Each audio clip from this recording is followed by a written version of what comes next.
तो हाय दोस्तों, आज हम बात करने वाले हैं सीएए को लेके कि उसमें आने से क्या-क्या प्रॉब्लम हुई है या क्या बेनिफिट है, क्या है एक्चुअल है, उसके बारे में बात करने वाले हैं क्योंकि पक्ष और विपक्ष के चक्कर में पड़ोगे या फँसे रहोगे। जो वो बिल जो एक्ट है, वो क्या कहता है आप उसको ध्यान दो। जो पेपर में लिखा हुआ है उसको ध्यान दो। आप इन विपक्ष के कहने पे, किसी के कहने पे भड़काओ बयान पे मत जाइए। तो सीएए जो आया हुआ है वो एक्चुअली आया बहुत पहले से चल रहा था।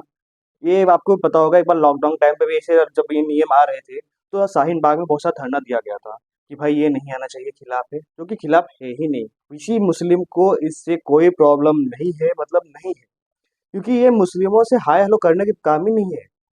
सीए क्या कहता है कि भाई पाकिस्तान, बांग्लादेश और अपना ये अफगानिस्तान से जो सताए हुए पीड़ित माइनॉरिटी है, मेजोरिटी की बात नहीं हो रहा है, माइनॉरिटी है, हम उनको 31 दिसंबर 2014 के पहले जितने लोग भी लीगल इलीगल किसी भी तरीके से कुछ भी करके जो इंडिया में आके रह रहे हैं, हम उनको सम्मान पूर्वक उनका अधिकार देंगे कि आप बिंदास रहो और कोई दिक्कत दिक्कत नहीं है। और इसी पे प्रॉब्लम आ रहा है इसमें। देखो भाई, विपक्ष का काम ही है आप पक्ष के हर एक काम का विपक्ष मतलब विरोध करना, तभी तो विपक्ष कहलाएंगे ना। अगर सपोर्ट कर दिया तो विपक्ष कहाँ रह गई। इसीलिए वो उनके बात पे ज्यादा मत जाओ यार। आप मेन जो पॉइंट है उस पर ध्यान दो ना।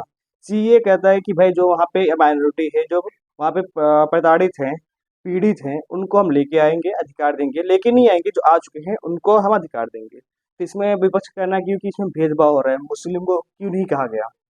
भाई आप सीधा सीधा समझो ना, एक मुस्लिम देश से मुस्लिम क्यों पीड़ित होगा।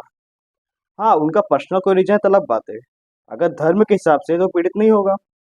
यहाँ धर्म के हिसाब से बात किया जा रहा है कि भाई वहाँ पे मेजोरिटी उनकी ज़्यादा है, माइनॉरिटी ये है, इन्हें इनको प्रॉब्लम हुआ, इनका कल्चर नहीं छेड़ पाया, इनका वहाँ रहन नहीं हो पाया, लोग का आपस में मनभेद मतभेद रह गया।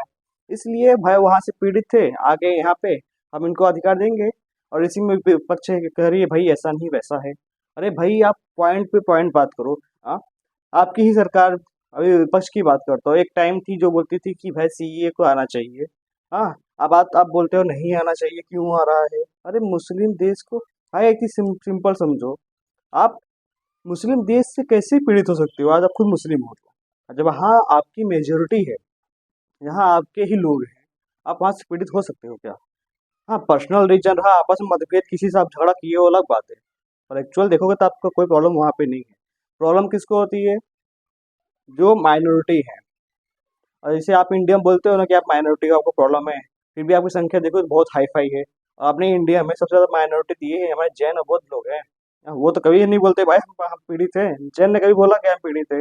हाँ, जो कि ऑलमोस्ट वही सब बिजनेस में घुसे हुए हैं। क्या बात करते हो आप लोग भी यार, सब पॉइंट पे पॉइंट रखो। विपक्ष आपको भड़काएगा, विपक्ष गया तेल लेने पे और उसके बाद ये पक्ष भी गया तेल लेने, उन सब पे ध्यान मत दो। मेन आप फैक्ट पे देखो कि जो सीए आया है उसके रूल्स क्या है।